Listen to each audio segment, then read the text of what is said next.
Vou conversar agora com o Marcos Caneta, professor Marcos Caneta, diretor do Bloco da Liberdade. É da Liberdade ou Liberdade? Bloco Liberdade. Bloco Liberdade. Mas liberdade também é sempre da liberdade, né? Liberdade. O que é liberdade, Marcos Caneta? Eu acho que é você dar condição de um indivíduo ter a capacidade, a partir de ter introjetado algum tipo de conteúdo, ter condição de fazer reflexão e ter decisão que não seja alógica e terceirizada, que seja uma decisão compreendida do ponto de vista educacional. Acho que o cidadão só é livre quando ele tem capacidade de pensar e de agir. Marcos Caneta. O Marcos Caneta é um lutador comunitário, sujeito que se envolve com estas causas da comunidade, procura melhorar a vida das pessoas, enfim, e isso é um trabalho especial e que dignifica o cidadão. É uma luta, todavia, não é para qualquer um. Marcos Caneta, os pobres têm várias dificuldades. A pobreza é a principal, talvez. Mas muitas vezes o cara tem dinheiro e não tem vontade. Passa a ser um cara que tem recursos. Mas é digno de pena porque um camarada que apenas herdou alguma coisa, tem alguma fartura material, mas não se realizou. Outros, todavia, querem se realizar e têm dificuldades. Eu estou com uma manchete, esta é de hoje, do Jornal da Notícia, mas ela está em todos os jornais de um modo ou de outro. Procura-se mão de obra. Os trabalhos, os empregos parece que estão aí sendo ofertados. A rapaziada está qualificada para esse trabalho, para esse mercado?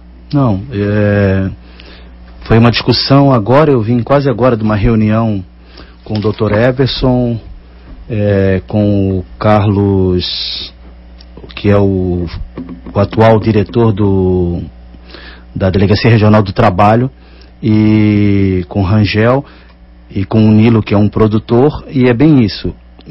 O que faltou, de um modo geral, porque se você tem uma sociedade que tem governo, os governos têm que ter planejamento, Luiz. Claro. O que falta, de um modo geral, no meu ponto de vista, que sou lá da base, que trabalho na base comunitária, é que falta planejamento para que nós possamos capacitar a mão de obra que possa se inserir no mercado. O Carlos colocou bem claro que se o Brasil crescer 8%, como estão apregoando, o que nós vamos ver é um apagão do ponto de vista das pessoas não capacitadas para exercer a função. Vai ter o emprego e não tem o indivíduo qualificado. Então, mas nós agimos diferente em outros países. Você vê que eu atualmente estou estudando fora do país, fazendo meu mestrado em Portugal. Um indivíduo que sai do 12º ciclo lá de uma escola pública, ele já fala de 2 a 3 idiomas, isso Portugal, Grécia, que são os países hoje com mais problemas econômicos na Europa.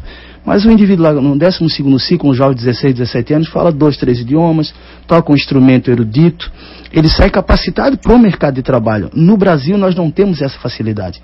A escola ainda é um conflito muito grande do que é a escola nesse mercado e nessa economia que nós estamos vendo hoje. É só uma escola para formar e para dar um diploma? Ela é só para educar? Ela tem que realmente preparar esse indivíduo para a educação, para o mercado de trabalho? Então, essas questões que têm que ser discutidas. Como não foi planejado anteriormente, o país vai crescer, nós vamos ter a vaga e não vamos ter o indivíduo preparado para o emprego. Então, eu vejo que não é só uma falha do indivíduo, mas é uma falha do planejamento daqueles que são pagos para governar a máquina pública. Pois é, Marcos Caneta, mas tu sabe que este investimento, se começasse agora, iniciado agora, com um belo percentual do nosso PIB voltado para a educação, isso exigiria um par de anos para dar resultado. Uma década, pelo menos. Exatamente, no mínimo uma década. E aí, nesse meio tempo? Concordo. Nós temos um vácuo, um hiato, uma grande interrogação. Só um parênteses, não foi iniciado esse movimento. Eu sei disso. Para você ter uma ideia, e nós do Bloco Liberdade nunca nos colocamos como melhor ou como pior, mas desde 97 nós viemos chamando a atenção do governo, nós criamos cursos de profissionalização, nós viemos debatendo com o governo, nós viemos debatendo com o governo, até mesmo o governo estadual, federal. Esse momento eu fui discutir na delegacia do Ministério do Trabalho hoje, projetos de capacitação profissional. Tem uma reunião ao sair daqui com um outro projeto de capacitação profissional, porque é muito fácil depois, Luiz, você cobrar o indivíduo que está à margem da sociedade. Você, como um grande psicólogo que é, jornalista e palestrante, você sabe que as pessoas só mudam com conhecimento, as pessoas não percebem o que elas não conhecem. E as pessoas, de um modo geral, na base, no rodapé da pirâmide, ou no meio da pirâmide, elas ainda estão perdidas nesse ponto de vista, ou seja, não está claro qual é o mercado, onde é que eu tenho que me especializar. Porque hoje nós temos com falta de mão de obra até de pedreiro. Então, como o Estado não está claro, essa economia cresce para que lado? Para que lado o cara que está saindo da Universidade Federal vai se especializar? Então hoje é mais fácil você encontrar um médico especialista do que um bom jardineiro, um bom pintor, um bom pedreiro, que está difícil. O meia boca até tem, mas esse não serve. Não. Bom, mecânicos estão em extinção, aqueles mecânicos antigos. Perfeito. Porque os carros hoje têm uma sofisticação... Perfeito. E os que tiveram condição de se adequar numa nova profissão, tudo bem. E os que não tiveram condição? Estão fora. E arrastou também a família com a mesma bola de ferro do desemprego, do desespero e da baixa formação para a própria família. Então, isso é papel do Estado. O problema é que hoje lotearam o governo do Estado, o governo federal e os governos municipais com um grupo de incompetentes que estão ali para resolver os seus problemas, os problemas de seus apadrinhados, e não tem condição nenhuma, pela formação, pela cosmovisão e por não entender, principalmente de economia, projetos que possam colocar dentro da sociedade alternativa de mudança. Então é óbvio que nós temos o aumento da violência, o aumento do uso de droga, o aumento do uso de crack. O Big Brother Brasil teve 152 milhões de telefonemas. Então é uma barbárie. E por último, para destruir assim com a sociedade, nós temos o caos da pulseira do sexo. Então você vê que é uma sociedade falida, sem ética, sem moral e sem projeção de futuro, porque a célula que está sendo atacada, Luiz, é a família. A família destruída, nós não temos sociedade, ela é o tripé da sociedade.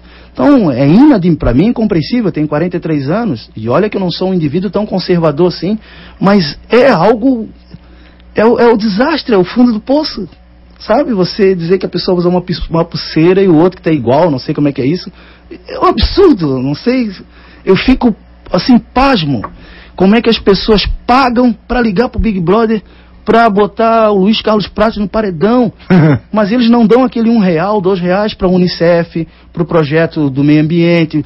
Tem tantas campanhas humanitárias, tantos asilos, tantos hospitais.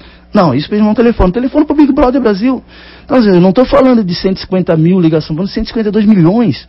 Num país que tem 200 milhões de habitantes. Então, é uma coisa que, enquanto líder comunitário e intelectual, que eu busco estudar para compreender e interferir na sociedade, é algo que eu fico arrasado, porque quer queira ou quer não. Mas isso tu já sabe